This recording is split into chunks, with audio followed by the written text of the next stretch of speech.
할렐루야. 명절 잘 보내셨지요? 또 이렇게 새벽을 함께 깨워서 예배할 수 있어서 너무 감사합니다. 오늘 우리가 에스겔서 16장 읽었는데요. 지난번에 15장은 에스겔서에서 가장 짧은 그런 구절을 가진 장이었는데, 오늘 16장은 반대로 에스겔서에서 가장 긴 절수를 가진 또 장입니다. 그러나 내용은 똑같습니다. 이스라엘의 죄악에 대한 하나님의 심판. 그런데 오늘 16장에서는 하나님의 심판도 있지만 특별히 이 이스라엘에 대해서는 심판으로 끝나지 않죠. 그 심판은 과정이고 결국은 53절부터 마지막 63절에 가면 다시 회복을 말씀하십니다. 언약에 근거한 죄악으로 인해서 잠시 심판 가운데 있겠지만, 그러나 너희는 내 백성이고 언약의 백성이기 때문에 그 언약에 입각해서 하나님께서는 다시 이스라엘에게 회복을 또 기회를 허락해 주시는데요.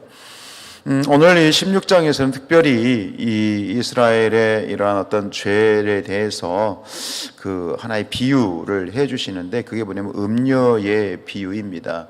그 요한계시록에도 보면 그 바벨론 의 멸망, 즉 믿지 않는 자들의 불신자들을 대표하는 이 바벨론을 표현을 할 때 요한계시록 17장과 18장에서는 그 바벨론을 뭐라고 표현하고 있냐면 큰 음녀라고 표현하고 있죠. 큰 음녀 바벨론으로 그렇게 비유를 하고 있는데, 오늘 이 이스라엘에 대해서도 그들의 죄에 대해서 지적을 할 때 음녀 이스라엘, 또 큰 음녀라는 말은 그게 성경적으로 등장하지 않습니다. 음녀라고 하는 이 표현이 바로 심판의 대상임을 나타내는 그런 관용구인 것 같아요. 그런데 오늘 말씀을 읽으면서 이 가장 마음에 이렇게 팍 와닿는 구절이 하나가 있는데, 그게 6절이에요. 6절, 7절인데 한번 같이 읽어볼까요? 6절, 7절.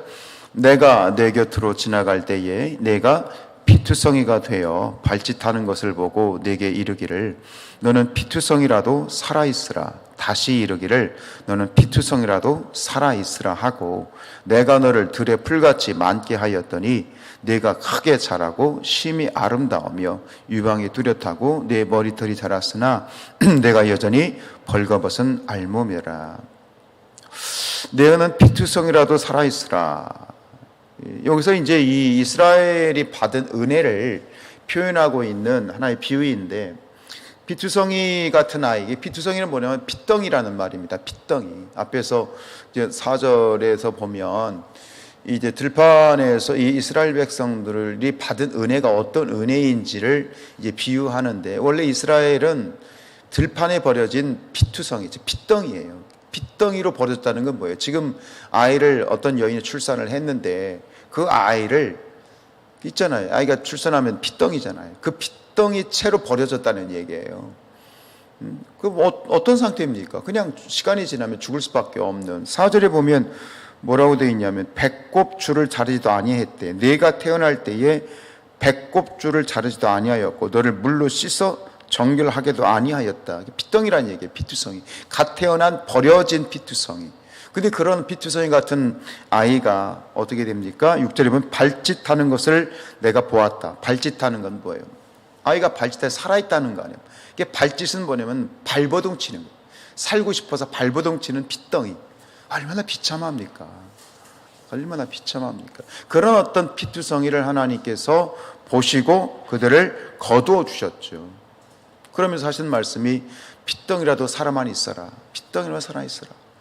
참 굉장히 마음이 아파오면서도 이런 어떤 죽을 수밖에 없는, 절대적으로 죽을 수밖에 없는 핏덩이 같은 이스라엘을 하나님이 보시고 그를 당신의 품에 안으시면서 그때 그 피투성이를 바라보는 그 하나님의 눈빛, 아마 이렇게 말씀하셨겠죠. 괜찮다. 넌 이제 살았다.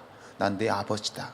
이렇게 말씀을 하지 않았을까 하는 생각이 들었어요. 그런 그 피투성이 같은 아이를, 죽을 수밖에 없는 그런 이 아이를 말이죠, 핏덩이를 거두어서 잘 이렇게 보살펴 주어서 잘 키웠어요.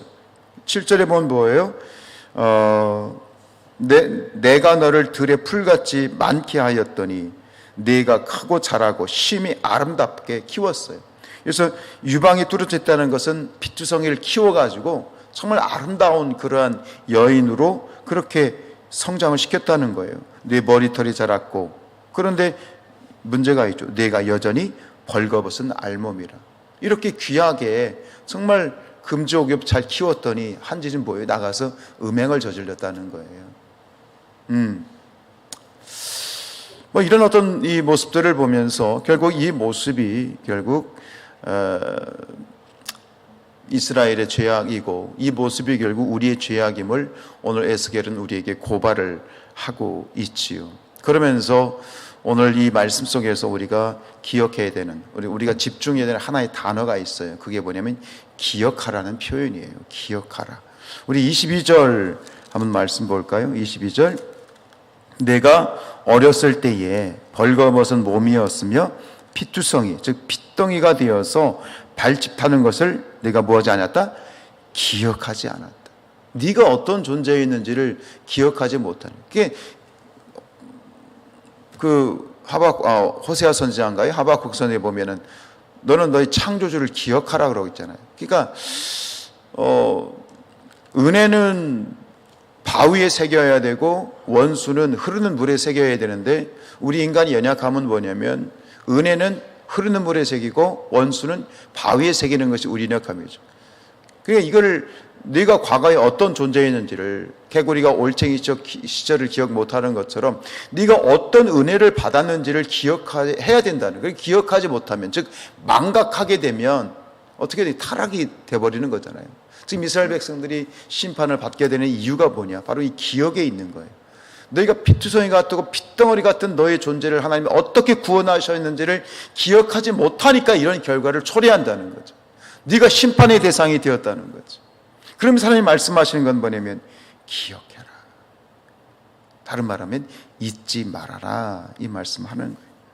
43절에도 볼까요? 43절. 내가 어렸을 때를 기억하지 아니하고. 그러니까 네가 핏덩이였던 저 시절, 네가 어떻게 구원받았는지를 기억하지 아니하니까 어떻게 돼요? 이 모든 일로 나를 분노하게 하였은즉 내가 내 행위대로 내 머리에 보응하리니 네가 이 음란과 내 모든 가증한 일을 다시는 행하지 아니하리라, 주 여호와의 말씀이니라. 즉 네가 만약 기억했더라면요, 잊지 않고 기억했더라면 이런 심판이 임하지 아니했을 것이다. 60절 볼까요? 세 번이 등장합니다. 60절입니다.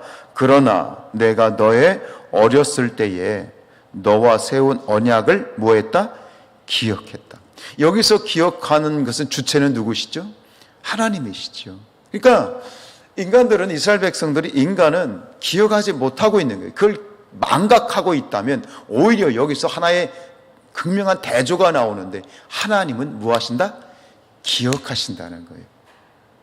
너희가 아무리 그렇게 옛 은혜와 옛 사랑을 받았던 그 은혜를 잊어버리고 망각하고 기억하지 못하는, 너무나 쉽게 잃어버리는 은혜를 물에 새기는 존재라면 하나님은 어떤 분이시냐? 절대로 잊지 아니하시는 분이다.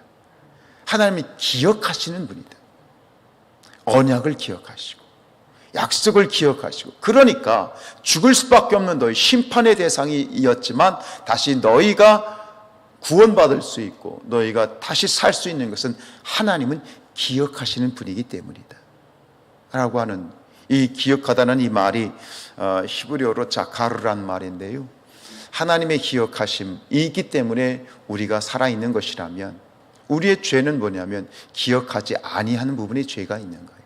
오늘 말씀을 돌이켜보면, 우리가 명절을 보냈습니다만 명절에 가족들이 모이면 어떤 얘기들을 합니까? 옛날 얘기를 하잖아요. 옛날에 이랬지, 기억하는 거잖아요. 회상하는 거잖아요. 그러면서 다시 가족의 정을 나누고 다시 뭔가 따뜻함을 이제 그런 마음에 품는 것처럼, 우리가 하나님 안에서, 신앙 안에서도 이게 굉장히 중요한 것 같아요. 기억하는 것, 자카르 하는 것, 기억하는 것. 오늘도 이 한 날도 다시 한번 우리가 하나님의 은혜를 기억했으면 좋겠어요. 어떤 은혜를 받았는지, 어떤 은혜를 받고 있는지, 그리고 우리에게 어떤 은혜를 베풀고 계신지를 또 기억하는 이 한 날, 또 우리의 삶이 되시기를 주님의 이름으로 축복합니다.